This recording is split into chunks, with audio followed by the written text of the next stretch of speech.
Hello, I'm Mario Toneguzzi, managing editor of Canada's podcast, Taking Care of Business today with Shawn Freeman, who is president of the Entrepreneurs Organization in Calgary. Thanks for joining us today, Shawn. Thanks for having me on. All right. Well, it doesn't seem to be a day that goes by in the news media today, that there's talks about tariffs and trade wars with the U.S. And again, it looks like March 4th is the date now again, where President Trump is going to put the tariffs in place. What does this all mean for entrepreneurs in Calgary if these tariffs go through? What are the consequences for small business owners? Yeah, good question. I mean, it's a pretty volatile time, but honestly, businesses are used to adapting to change. I think if you look back at the last 5, 10, 15 years, that's all we do. We've adapted to change, the next crisis, the next thing coming. We've figured it out. And honestly, part of it's actually healthy, I think, for business. Entrepreneurs actually that look at this like, what's the silver lining? Where's the opportunity? Those are the ones that thrive through these things. Yeah. And as people prepare for March 4th and if the tariffs come in place, what are some of the entrepreneurs doing now, sort of mitigate that risk or any potential risks there? Yeah, for sure. I mean, entrepreneurs in the EO group in Calgary, we've actually created WhatsApp channels, and everybody's sharing ideas and trying to figure out their hedging strategy, pre-buying some product, getting it here, maybe getting things shipped quicker if they would be kind of coming after that date. You want it across the border before, and so really helping each other out and coming up with different creative ways to maybe soften that blow. And then with the hopes that it's short-lived. I mean, I think everybody looks at this like a negotiation tactic, and that's really, I think, what tariffs are at the end of the day. And hopefully at the end of the day, we come out of it and we're better off, and more opportunities have come out of it and presented themselves, and we can be stronger. hmm How important is it to have that kind of, uh, I guess, support group in a way, if you want to describe it like that, and to have peers that you can turn to? Yeah, I mean we're better in a group, right? I think business owners kind of sometimes find themselves on a lonely island. They've kind of built a business by accident, and none of their friends are business owners, and they've got jobs and everything, so they can relate having to go to work. But just the pressure a business owner faces, everybody's salary is on them. It's going to be on their credit card if the cash isn't there. Yeah. They're carrying a lot of burden, and I think having other business owners that actually get that and live that day to day, and to be able to offer different creative solutions and ways of thinking of things, right? Because when you're going through a tough time, it's hard to be open-minded and come up with other ways. So having people around you to be able to point those things out, it's invaluable. It's hugely helpful. Now we know that being a business owner ain't easy these days, and a lot of challenges out there. Everything from the cost of things to, the inflationary environment that we've been involved in, and then there's issues with labor and all that type of stuff. But what does it take for an entrepreneur to succeed, I guess, these days and to carry on and not just say, throw up their hands and say, that's it, I'm done. Yeah. I think being a business owner, some people might call us crazy. A lot of businesses are just really hard, and the statistics show that most fail. So it's really tough. And I think the one thing business teaches you is perseverance. It teaches you to plan ahead. Like your job as the founder is really to look further out as far as you can, and the further out you can look, the better off you might be, hopefully. Hmm. Having those plan Bs and plan Cs are really important. And getting ideas from other friends on what those could look like is super helpful. Because if you don't have those and you run into an issue, then you're scrambling, and that's never a great place to be in. But yeah, business is tough, and business owners, I think the big companies, everybody says like, they're all making tons of money and millions of dollars and they're public companies, but the majority of businesses and the majority of employers are actually small, medium businesses.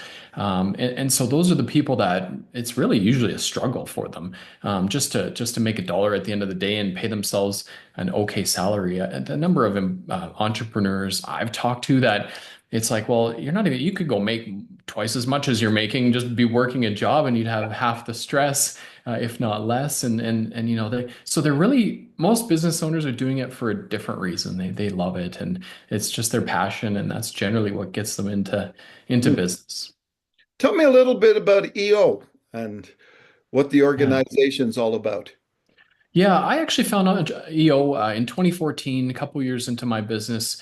I was pretty young when I started my first company, and I knew I wanted some kind of wiser people to lean on and really learn lessons the easier way. Definitely learned a few the hard way, and but I looked for a group, and Entrepreneurs Organization came up again and again.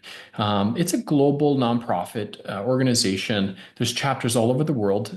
There's actually 14 in Canada alone, and one in Calgary being that. There's 20,000 members globally, so it's a pretty significant Hmm. organization. And the nice thing about that is you can reach out to people in different regions, and you can get help from people that are, Yeah, in the US, in Europe, in Asia, in Australia. And it's really cool because you get all these varying perspectives. And you can usually find somebody who's been through what you're trying to go through. yeah, And they can, from the other side and having a clear mind, say, oh, yeah, this is what I tried. It didn't work. Don't do that. Or it did work. yeah. Maybe learn from that. And so that's really what Entrepreneurs Organization is about. It's just a phenomenal organization. Yeah, I guess that's a key thing, right? To be able to talk to people who have maybe been on that journey before and seen what you've seen, and that can be very helpful for an entrepreneur, right? Yeah, and you can't get it anywhere else, right? Like I said, most business owners, their friends are not business owners. And Yeah. so you have a limited perspective. And so these types of groups are really important. In Calgary, there's about 120 members in it. So Okay. about 120 of the other awesome Calgarian businesses in there you can reach out to at any time. And because you're an EO, they're usually willing to drop everything for you and say, yeah, I'll make time for you and I'll, give you my ear and, we'll learn from each other, right? And help each other out. Yeah. So in terms of the makeup of EO, I'm just curious, how from how small to how big are these entrepreneurs in terms of their companies, and what kind of range of businesses are they in?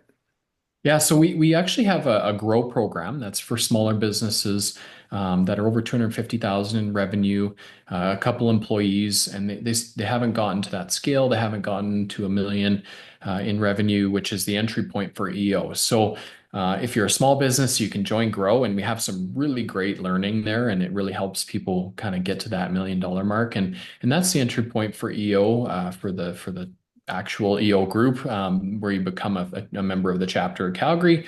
And so $1 million in revenue, and that helps people, the same problems. You're in the group that's trying to solve the same things.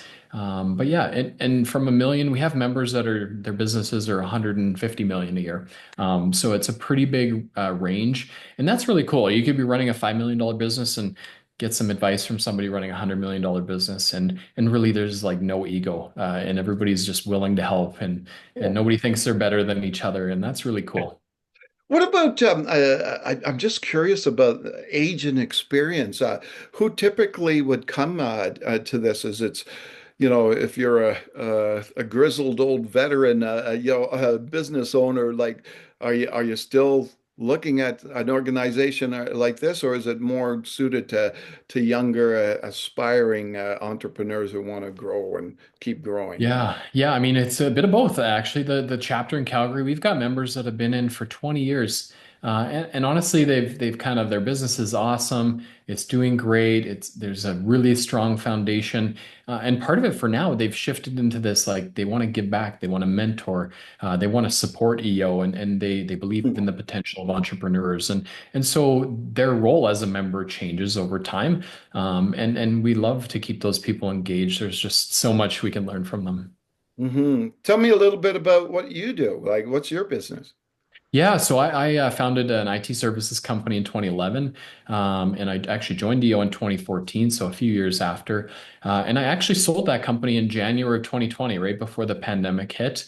Went through that whole transition process, and then I've started another IT service company in January of 2023. And so, yeah, we've been off to the races again, and yeah, it's been so I love technology. I love IT. I love getting technology and people and business and making the best of those three things combined. That's what I do. So and then in my free time, I'm the volunteer president for EO Calgary for this year and next year. Okay, excellent. Thanks so much, Shawn, for joining us today. Thank you, Mario. Thanks for having me. All right, that was Shawn Freeman, who is president of the Entrepreneurs Organization in Calgary. I'm Mario Toneguzzi, managing editor of Canada's Podcasts. Thanks for joining us today.